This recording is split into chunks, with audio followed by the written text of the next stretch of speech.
Hello friends, मेरा नाम चंदन कुमार।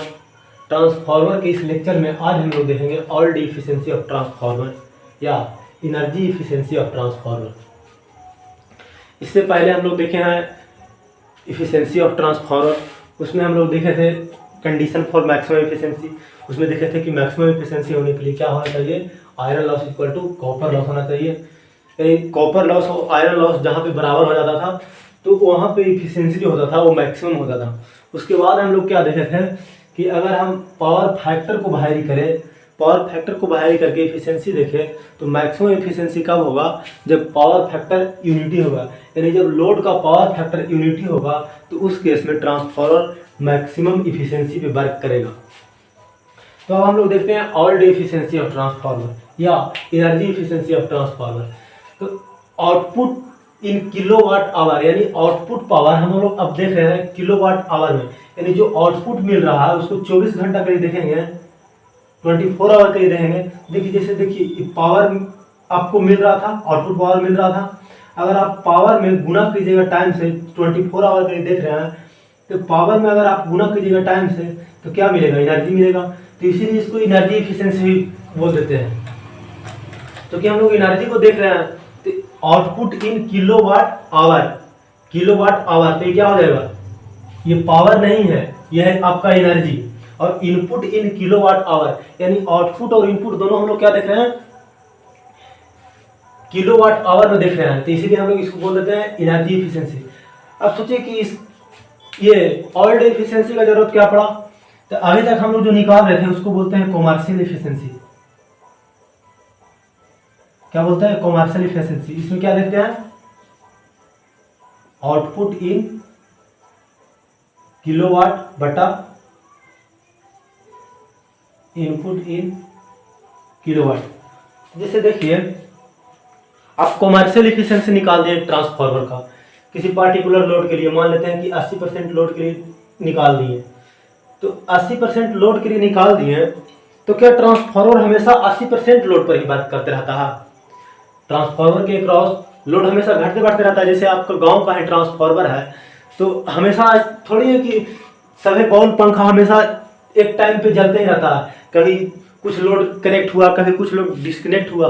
तो वहां से हम लोग देखते हैं कि ट्रांसफार्मर के क्रॉस जो लोड होता है वो घटते बढ़ते रहता है। तो अगर हम किसी एक लोड पर इफिशियंसी निकाल दें और उसको से हम लोग कैलकुलेट करें कि कितना इफिशियंट वर्क कर रहा है ट्रांसफार्मर, तो अच्छा नहीं होगा। तो उसके लिए हम लोग क्या करते हैं, ऑल डे इफिशियंसी निकालते हैं, यानी पूरे दिन भर में कितना आउटपुट दिया वो और कितना इनपुट लिया, उसको इफिशियंसी निकालेंगे तो उसको बोल देते हैं ऑल डे इफिशियंसी। तब ये चीज आप हमको बताइए, यह है कॉमर्शियल इफिशियंसी जो अभी तक हम लोग डिस्कस कर रहे थे। तो जरा सोच के बताइए कि ऑल डे इफिशियंसी बड़ा होगा या कॉमर्शियल इफिशियंसी बड़ा होगा। तो सोच यहाँ पे देखिए आप, जो कॉमर्शियल इफिशियंसी होगा, अब देखिए इसको लिखते हैं, इफिशियंसी को लिखते हैं आउटपुट बटा इनपुट। तो इसको देखिए तो इस तरह से लिख सकते हैं, आउटपुट बटा इनपुट को लिख सकते हैं output plus losses, output plus losses. Losses में क्या आता है, iron loss plus copper loss. अब सोचिए जब आप कम लोड पर ऑपरेट कराइएगा, यानी किसी समय आप फुल लोड पे ऑपरेट करा रहे हैं, क्या बोल रहे हैं कि किसी समय आप फुल लोड पे ऑपरेट करा रहे हैं, इसमें हम कॉमर्शियल इफिशियंसी निकालें तो मान लेते हैं कि हम फुल लोड के लिए निकाले तो कुछ वैल्यू आया, कुछ वैल्यू आ गया। अगर हम ऑल डे इफिशियंसी निकाल रहे हैं तो मान लेते हैं कि कुछ समय के लिए आप फुल लोड पे ऑपरेट कराएं, कुछ समय के लिए फुल लोड पे ऑपरेट कराएं और कुछ समय बाद आप हाफ लोड पर ऑपरेट कराएं और कुछ समय बाद हो सकता है आप कोई भी लोड नहीं है। तो सोचिए जब कोई भी लोड आउटपुट नहीं देता रहेगा तो लोड आउटपुट नहीं देगा तो यहाँ पे भी आउटपुट नहीं होगा और यहाँ भी कॉपर लॉस भी नहीं होगा, लेकिन आयरन लॉस हमेशा होते रहेगा। यहाँ पे ध्यान से समझिए क्या बोल रहे हैं कि अगर कॉमर्शियल इफिशियंसी निकालते हैं तो किसी एक लोड पे निकाल लेते हैं, लेकिन अगर ऑल डे इफिशियंसी निकालते हैं तो पूरा दिन भर तो एक लोड पे रहता नहीं है, यानी लोड घटते बढ़ते रहता है। तो लोड घटते बढ़ता रहता है, लेकिन उस कंडीशन में आपका लॉस तो हो रहा है, आयरन लॉस वाला पार्ट तो हमेशा हो ही रहा, आयरन लॉस वाला पार्ट हमेशा हो ही रहा। तो इस कारण से ऑल डे इफिशियंसी का जो वैल्यू होता है वो कॉमर्शियल इफिशियंसी से कम होता है। थोड़ा ध्यान से समझिए क्या बोल रहे हैं कि कॉमर्शियल इफिशियंसी आप किसी पार्टिकुलर लोड के लिए निकालते हैं, जैसे 80% या 100% ऑफ फुल लोड के लिए आप निकाल दिए, लेकिन ऑल डे इफिशियंसी आप निकाल रहे हैं तो ऑल डे इफिशियंसी निकालिएगा तो उसमें कभी ट्रांसफार्मर दिन भर में कभी 0% पर ऑपरेट कर रहा है, कभी फुल लोड पे ही ऑपरेट कर रहा है, कभी हाफ लोड पे ही ऑपरेट कर रहा है। लेकिन जब हाफ लोड पर या 25% ऑफ लोड पर ऑपरेट कर रहा है तो उस कंडीशन में आउटपुट पावर तो घट जा रहा है, आउटपुट पावर घट जा रहा है, लेकिन ये जो आयरन लॉस हो रहा है लगातार हो रहा है, आयरन लॉस 24 घंटा लगातार हो रहा है। तो इस कारण से ऑल डे इफिशियंसी का जो वैल्यू होता है वो कॉमर्शियल इफिशियंसी से घट जाता है। तो ये चीज समझ में आया होगा। तो यहाँ क्या लिख सकते हैं, कॉमर्शियल इफिशियंसी यानी कॉमर्शियल इफिशियंसी ग्रेटर देन होगा ऑल डे इफिशियंसी छोटा होगा, यानी ऑल डे इफिशियंसी छोटा होगा कॉमर्शियल इफिशियंसी से। अब ट्रांसफार्मर का जब हम बता रहे थे कंस्ट्रक्शन टाइप, यानी जब हम लोग ट्रांसफार्मर का कंस्ट्रक्शन बता रहे थे तो वहाँ पे हम टाइप बताए थे, टाइप ऑफ ट्रांसफार्मर। तो वहाँ पे हम बताए थे कि दो तरह का ट्रांसफार्मर होता है, एक को बोलते हैं पावर ट्रांसफार्मर और एक को बोलते हैं डिस्ट्रीब्यूशन ट्रांसफार्मर। तो जो जनरली हम लोग जो ऑल डे इफिशियंसी निकालते हैं, ऑल डे इफिशियंसी जनरली जो हम लोग निकालते हैं, ये निकालते हैं हम लोग डिस्ट्रीब्यूशन ट्रांसफार्मर के लिए। डिस्ट्रीब्यूशन ट्रांसफार्मर क्या होता है, जो आपके गांव के आसपास में लगा हुआ रहता है, गांव के बाहर, उसको बोलते हैं डिस्ट्रीब्यूशन ट्रांसफार्मर। और जो पावर स्टेशन के पास में लगा हुआ रहता है उसको बोलते हैं पावर ट्रांसफार्मर। क्या बोल रहे हैं, वहां हम लोग क्या देखे थे, एक देखे थे पावर ट्रांसफार्मर और एक देखे थे डिस्ट्रीब्यूशन ट्रांसफार्मर। एक देखे थे पावर ट्रांसफार्मर, एक देखे थे डिस्ट्रीब्यूशन ट्रांसफार्मर। तो हम लोग जो ऑल डे एफिशिएंसी निकालते हैं वो जनरली डिस्ट्रीब्यूशन ट्रांसफार्मर के लिए निकालते हैं। अब ऐसा क्यों, तो देखिए आपको गांव के आसपास में जो ट्रांसफार्मर रहता है गांव के बाहर, वही ट्रांसफार्मर पे लोड घटते बढ़ते रहता है, लेकिन जो पावर स्टेशन के आसपास में रहता है, पावर स्टेशन के पास में जो रहता है पावर ट्रांसफार्मर, उस पर लोड नहीं घटता बढ़ता है। यानी जो पावर स्टेशन के जस्ट बगल में लगा हुआ रहता है वो हमेशा फुल लोड पे वर्क करता है। तो क्या हम बोल रहे हैं कि जो हम लोग कॉमर्शियल ये ऑल डे एफिशिएंसी जो निकालते हैं वो जनरली डिस्ट्रीब्यूशन ट्रांसफार्मर के लिए निकालते हैं।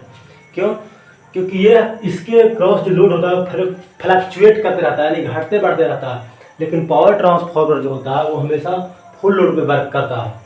तो अब फुल लोड पे वर्क करेगा तो उसका कॉमर्शियल इफिशिएंसी और ऑल डे इफिशिएंसी सेम हो जाएगा।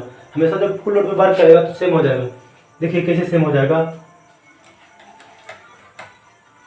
ये आउटपुट इन किलोवाट है और इनपुट इन किलोवाट है, दोनों में 24 से गुना कीजिए, दोनों में 24 से गुना कीजिएगा तो हमेशा देखिए 24 घंटा फुल लोड पे वर्क करेगा तो ये भी कांस्टेंट रहेगा, और जब ये कांस्टेंट रहेगा तो ये भी कांस्टेंट रहेगा। तो उसका ऑल डे एफिशिएंसी जो होगा और कॉमर्शियल एफिशिएंसी हो जाएगा वो सेम हो जाएगा। तो हम लोग ऑल डे एफिशिएंसी जनरली निकालते हैं डिस्ट्रीब्यूशन ट्रांसफार्मर के लिए, क्योंकि डिस्ट्रीब्यूशन ट्रांसफार्मर में आउटपुट हमेशा सेम नहीं रहेगा। तो ये चीज हम लोग देख लिए। अब देखते हैं पावर ट्रांसफार्मर और डिस्ट्रीब्यूशन ट्रांसफार्मर का कुछ की पॉइंट यानी इंपॉर्टेंट पॉइंट। तो जितना भी की पॉइंट बता रहे हैं इस चीज को आप ध्यान में रखिएगा, ये आपको जो नोट्स प्रोवाइड कराएंगे उसमें लिखा हुआ मिल जाएगा। तो पहला बात ये ध्यान में रखिए कि जो हम लोग डिस्ट्रीब्यूशन ट्रांसफार्मर बनाते हैं तो इसको इस तरह से डिजाइन करते हैं, डिस्ट्रीब्यूशन ट्रांसफार्मर को इस तरह से डिजाइन करते हैं कि इसका जो मैक्सिमम एफिशिएंसी हो 75% ऑफ फुल लोड पर हो, यानी एन मैक्स जो हो 75% ऑफ फुल लोड। क्या बोल रहे हैं कि हम लोग डिस्ट्रीब्यूशन ट्रांसफार्मर को इस तरह से डिजाइन करते हैं कि उसका मैक्सिमम एफिशिएंसी जो होता है 75% के आसपास पे हो, और पावर ट्रांसफार्मर को हम लोग इस तरह से डिजाइन करते हैं कि उसका मैक्सिमम एफिशिएंसी कितना होना चाहिए, 100% के आसपास हो। हम लोग मैक्सिमम एफिशिएंसी के लिए कंडीशन देखे थे कि iron loss equal to copper loss होना चाहिए। तो हम लोग डिजाइन करके मैक्सिमम एफिशिएंसी को यानी कॉपर लॉस और आयरन लॉस को कंट्रोल कर करके हम लोग मैक्सिमम एफिशिएंसी को कंट्रोल कर सकते हैं। तो हम लोग डिस्ट्रीब्यूशन ट्रांसफार्मर को इस तरह से डिजाइन करते हैं कि उसका मैक्सिमम एफिशिएंसी कितना के आसपास होता है, 75% ऑफ फुल लोड के आसपास होता है। और पावर ट्रांसफार्मर को इस तरह से डिजाइन करते हैं कि उसका मैक्सिमम एफिशिएंसी 100% के आसपास होता है।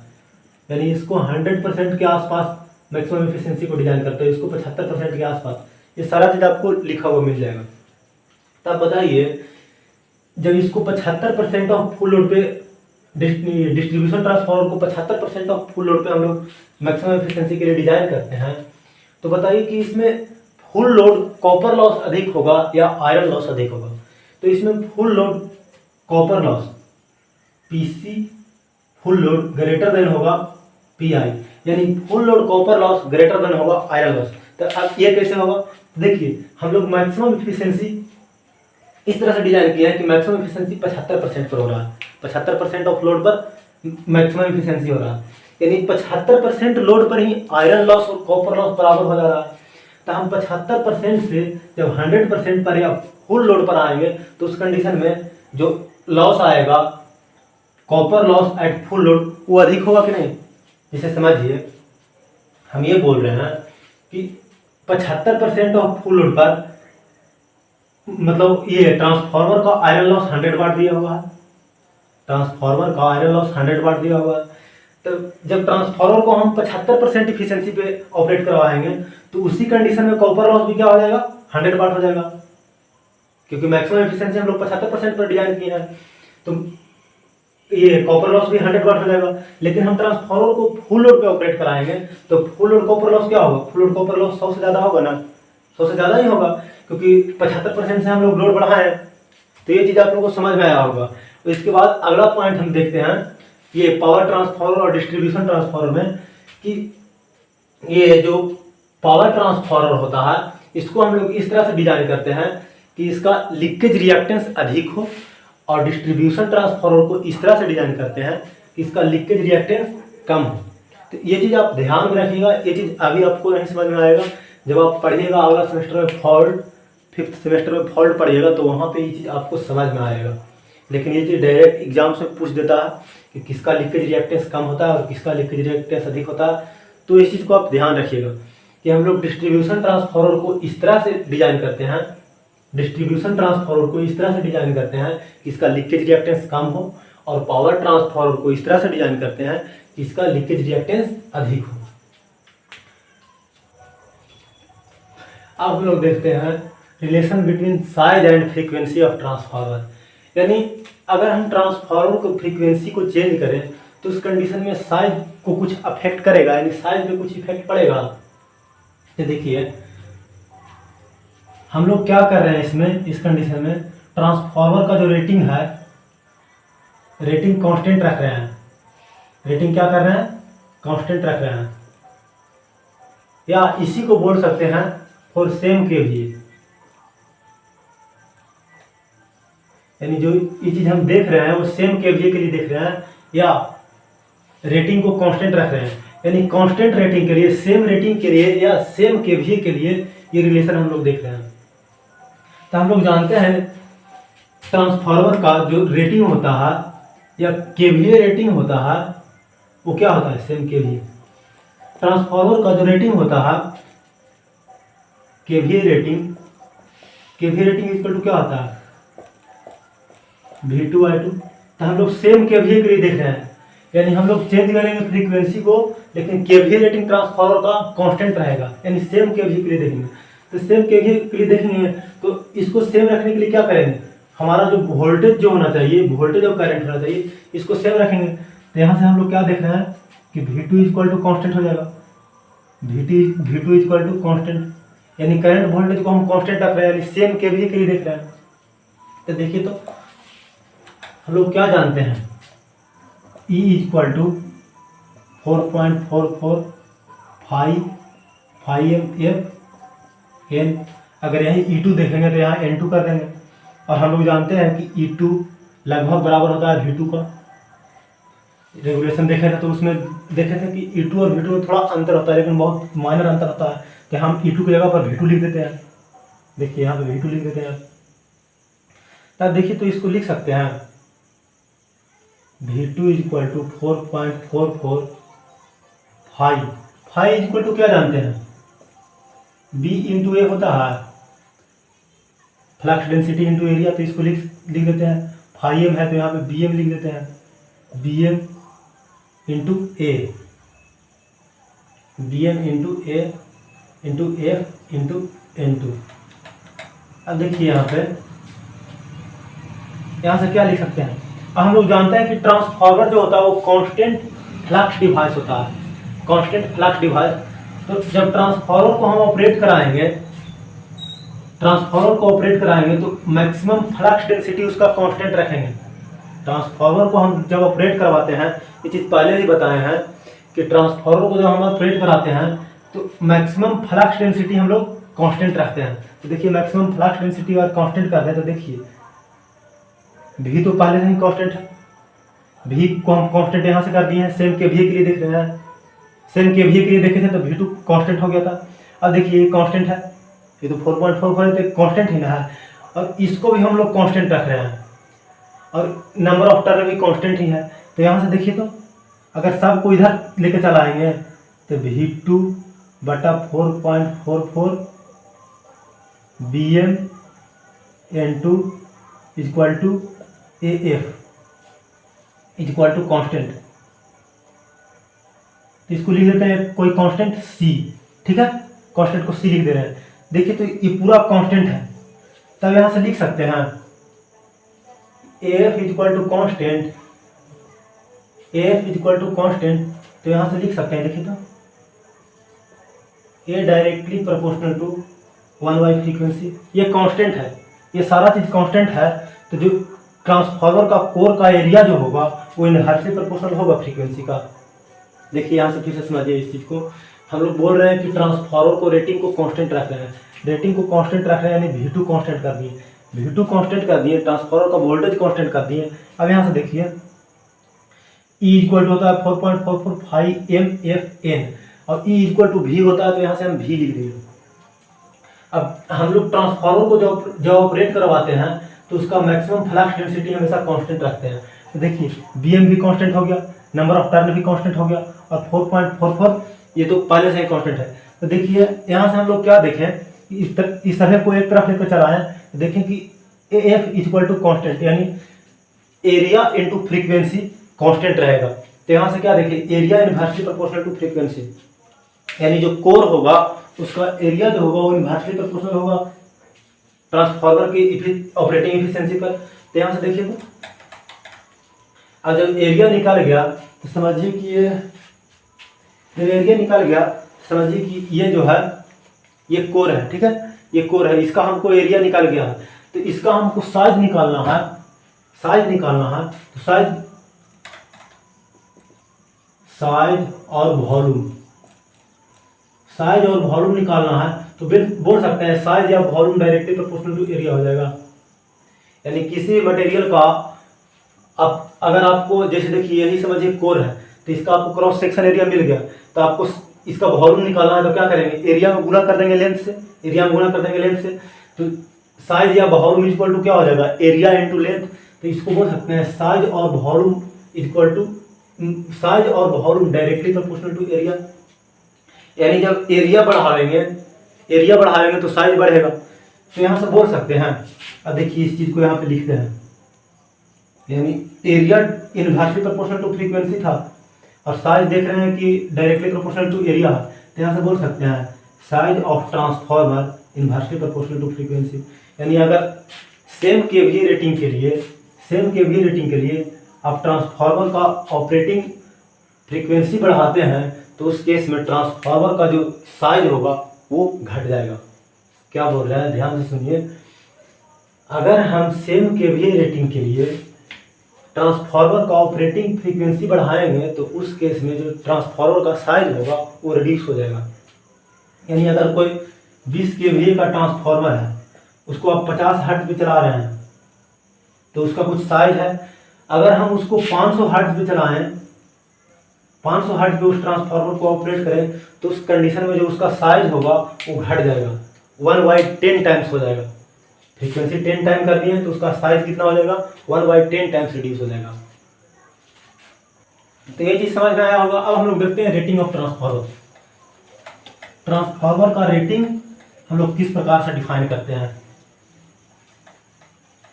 तो देखिए हम लोग देखे थे कॉपर लॉस देखे थे, कॉपर लॉस में क्या देखे थे कि कॉपर लॉस डायरेक्टली प्रोपोर्शनल होता है I² यानी करंट के स्क्वायर के डायरेक्टली प्रोपोर्शनल होता है। उसके बाद हम लोग देखे थे आयरन लॉस। तो आयरन लॉस में एक देखे थे ईडी करंट लॉस, देखे थे और एक हिस्टैरिसीस लॉस देखे थे। तो ईडी करंट लॉस क्या देखे थे, eddy current loss directly proportional to B² BM² F²। और उसके बाद देखे थे ईडी करेंट लॉस, यानी PE directly proportional to PH hysteresis, PH directly proportional to BM के पावर 1.6 इंटू एफ। और एक चीज़ और हम लोग देखे थे कि बी डायरेक्टली प्रोपोर्शनल होता है वी बाई एफ। तो अगर यहाँ से हम इसका वैल्यू रखेंगे तो पीई डायरेक्टली प्रोपोर्शनल टू हो जाएगा, यहाँ पर वी बाई एफ रखेंगे तो V square by F square into F square. अगर यही हिस्टेरेसिस लॉस के केस में देखेंगे तो ये डायरेक्टली प्रोपोर्शनल टू हो जाएगा वी बाई एफ के 1.6, वी बाई एफ के पावर 1.6, देखिए एफ के पावर 1.6 इंटू एफ। तो यहाँ से अगर हम देखें तो ये हो जाएगा directly proportional to V square, और ये हो जाएगा डायरेक्टली प्रोपोर्शनल टू वी के पावर 1.6 बटा एफ के पावर 0.6। देखिए तो यहाँ से हम क्या देख रहे हैं कि ट्रांसफार्मर में जो लॉस हो रहा है, ट्रांसफार्मर में जो लॉस हो रहा है, एक कॉपर लॉस, वो किस पे डिपेंड कर रहा है, उससे फ्लो होने वाला करंट पे डिपेंड कर रहा है। और जो आयरन लॉस हो रहा है, तो आयरन लॉस में ईडी करंट लॉस और हिस्टेरेसिस लॉस, वो दोनों लॉस किस पे डिपेंड कर रहा है, वोल्टेज पे डिपेंड कर रहा है। देखिए तो ईडी करंट लॉस वोल्टेज के स्क्वायर पे और हिस्टेरेसिस लॉस वोल्टेज के पावर 1.6 के। यानी ट्रांसफार्मर का अगर हम वोल्टेज और करंट बढ़ाएंगे तो उस कंडीशन में लॉस बढ़ेगा। तो रेटिंग क्या होता है, किसी भी मशीन का रेटिंग जो होता है वो उसमें टेम्परेचर राइज को डिफाइन करता है। क्या बोल रहे हैं, किसी भी मशीन का जो रेटिंग होता है वो उसमें होने वाले लॉस पे डिपेंड होता है। यानी किसी भी मशीन का अगर रेटिंग आप देखना चाह रहे हैं, रेटिंग को देखना चाह रहे हैं, तो आप क्या कीजिए, उसमें होने वाले लॉस को देखिए। तो हम ट्रांसफार्मर में क्या देख रहे हैं कि एक लॉस यानी कॉपर लॉस जो है वो करंट पे डिपेंड कर रहा है, और जो आयरन लॉस है वो वोल्टेज पे डिपेंड कर रहा है। देखिए ईडी करंट और हिस्टेरेसिस लॉस। तो इसका जो हम लोग रेटिंग करते हैं, इसका जो रेटिंग करते हैं वो हम लोग कर देते हैं वोल्ट एम्पियर में। देखिए करंट पे एक लॉस डिपेंड करता है करंट पे, और एक लॉस डिपेंड करता है वोल्टेज पे। तो इसका जो हम लोग रेटिंग करते हैं, ट्रांसफार्मर का जो रेटिंग करते हैं वो हम लोग वोल्ट एम्पियर में कर देते हैं। यानी किसी भी मशीन का आपको रेटिंग देखना है तो क्या कीजिए, उसका लॉस देख लीजिए। आई होप ये सब चीज़ आप लोगों को अच्छे से समझ में आया होगा। आज हम लोग सबसे पहले क्या देखें, सबसे पहले देखें all day efficiency. All day efficiency में क्या देखें कि 24 आवर में जो एनर्जी आउटपुट मिल रहा है और कितना एनर्जी इनपुट कर रहे हैं ट्रांसफार्मर के अंदर, उसका रेशियो को बोलते हैं ऑल डे इफिशिएंसी। तो उसके पहले जो हम लोग निकाल रहे थे उसको बोलते थे कॉमर्शियल इफिशिएंसी। तो जो ऑल डे इफिशिएंसी का वैल्यू होता है वो कॉमर्शियल इफिशिएंसी से उसका वैल्यू कम होता है।